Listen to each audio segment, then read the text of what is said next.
Framer pricing explained. Hey guys, what's happening? Today we're gonna explain which plan of Framer pricing plan you should pick. Right? Choose Framer's free plan for experimenting or non-commercial hobby projects for personal portfolios, blogs, or small businesses websites. Select the basic plan, $15 a month, or for custom domains in sufficient numbers of CMS collections.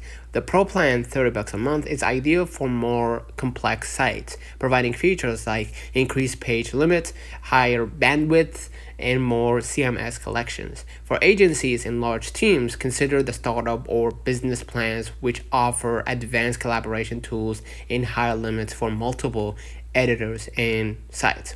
Right? Framer's pricing is divided into personal and business plan, catering to individual sites and larger companies respectively. Right?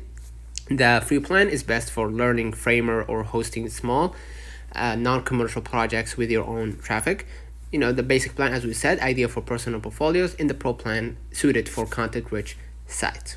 Okay, so key factors to consider: the website scale, determine if you need a personal portfolio or pro or business, right? And for teams, paid plans like startup and business include multiple editor seats and collaboration tools, right? In the custom domain, if you need a professional look, you will need a paid personal plan, right? And CMS and bandwidth, consider your content needs, right? And expected traffic, as these increase with higher tier plans.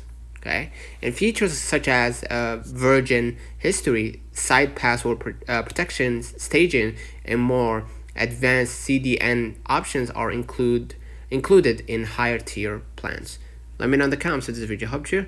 Don't forget to like and subscribe. See you in the next one.